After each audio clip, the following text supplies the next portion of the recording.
Alam nyo ba ang pakiramdam ng graveyard shift? Buhay na buhay ka habang tulog ang mundo. Kape at energy drink ang dumadaloy sa ugat natin. Pero sa loob ng malamig na BPO company, may mga nagtatrabahong hindi kape ang kailangan nila. Dugo at buhay ang kinukuha nila sa atin. Ako si Kuya Boy at ito ang Aswang Confessions. Ilok ng maigi ang mga pinto ng fire exit at huwag matutulog ng mag-isa sa sleeping quarters.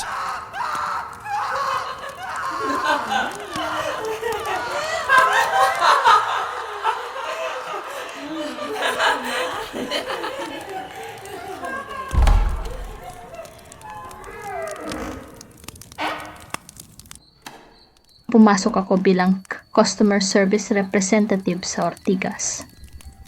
Isang malaking building na puno ng salamin at ilaw. 24 na oras itong bukas at maingay.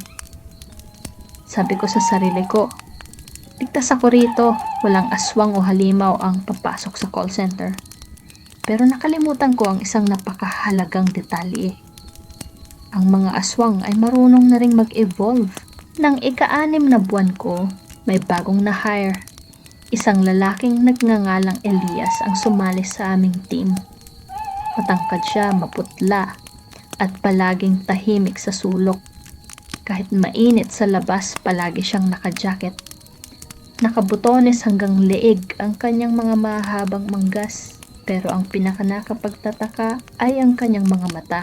Kapag tumatama ang ilaw ng computer monitor sa kanya, parang umiilaw ng dilaw ang kanyang malalaking mata. Hindi siya sumasabay sa aming mga lunch break. Tuwing 1:00 ng madaling araw, bigla siyang nawawala. Sabi niya, may matindi siyang allergy sa bawang, kaya hindi siya kumakain ng pares o shawarma. Isang gabi, nakita ko siyang kumakain sa fire exit. May baon siyang hilaw na karne sa kanyang Tupperware.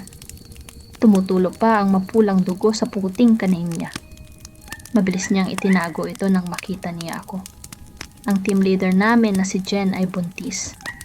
5 buwan na ang kanyang malaking tiyan noon.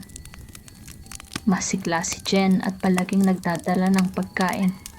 Pero simula nang dumating si Elias sa aming team, unti-unting nanghina ang aming masiglang team leader.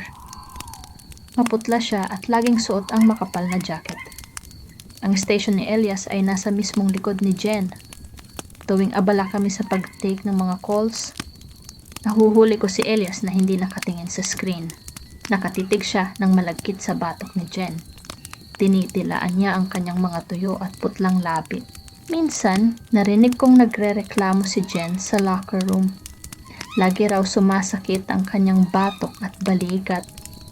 Pakiramdam niya ay may mabigat na nakapatong doon. At may napansin akong maliliit na pasa sa balat niya. Mga pasang pabilog na parang kagat ng malaking linta. Isang madaling araw, nag-reboot ang system ng opisina. Namatay ang lahat ng ilaw sa aming production floor. Umabot ng 10 segundo bago gumana ang aming generator.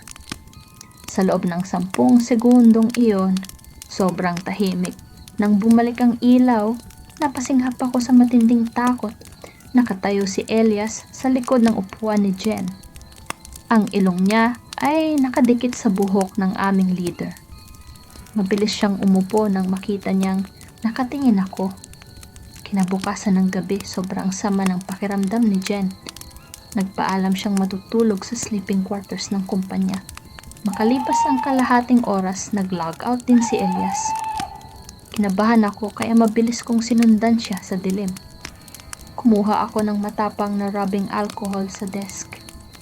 Dahan-dahan kong binuksan ang pinto ng sleeping quarters. Sobrang dilim at lamig sa loob ng malaking kwarto. Rinig ko ang hilik ng mga pagod na ahente. Naglakad ako papunta sa pinakadulo ng mahabang pasilyo. Sa ibabang deck ng kama, nakita ko si Jen. Pero sa sahig, nakaluhod ang halimaw na si Elias. Hindi na tao ang hitsura ng bago naming katrabaho. Kung nakarating ka na hanggang dito, hinihiling namin na i-click mo ang like button.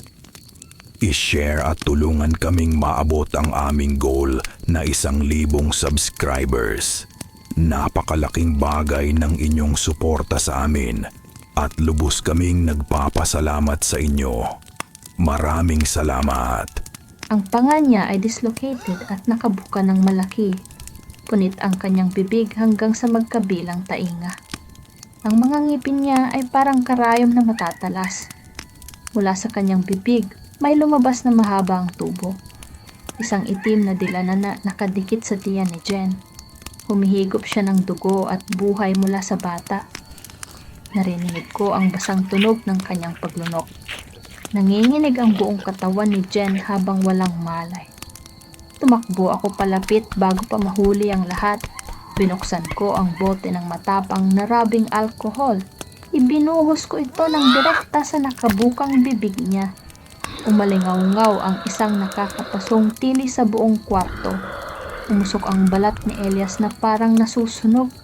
Kumapang siya pataas sa pader na parang malaking gagamba. Bumukas ang kanyang mga buto at humaba ang mga braso. Mabilis siyang lumusot sa malaking aircon vent sa kisame.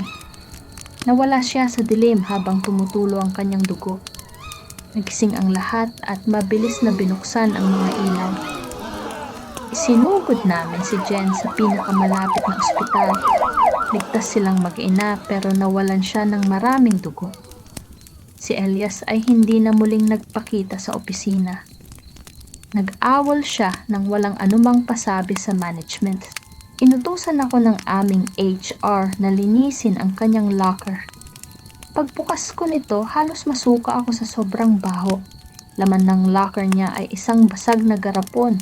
Puno ito ng itim na lupa mula sa lumang sementeryo. May mga kumpol ng buhok at mga tuyong kuko at mga nakaw na ID lace ng mga empleyada. Kasama roon ang nawawalang ID lace ni Jen. May nakasulat na sumpa sa likod ng mga ID. Dahil sa takot, nag-resign agad ako sa kumpanya. Umuwi na lang ako sa probinsya namin sa Mindanao. Pero kahapon, habang nakasakay ako sa madilim na bus, may umupong pamilyar na lalaki sa tabi ko sa likuran. Naka-jacket siya, may cap, at sobrang putla. Nang mag-abot siya ng pamasahe sa aming konduktor, tinanggal niya saglit ang kanyang itim na face mask.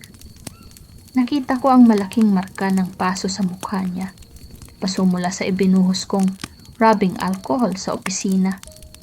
Tumingin siya sa akin at ngumiti ng napakalapad. Bumulong siya sa tenga ko ng isang pamilyar na bati. Salamat, hindi na ako allergic sa bawang ngayon. Mga kababayan, ang bangungot na ito ay nagwakas sa dilim. Ngunit ang kasamaan, laging naghahanap ng sisidlan. Ako po si Kuya Boy at ito ang Aswang Confessions. Kung nagustuhan ninyo ang kwentong ito, huwag kalimutang mag-like, mag-share at mag-subscribe sa aming channel. I-click na rin ang bell icon para lagi kayong updated sa mga susunod na nakakakilabot na kumpisal. At huwag kalimutan, kahit sa tahimik na bukirin o sa ilalim ng buwan, minsan ang dilim ay may lihim na kaakibat.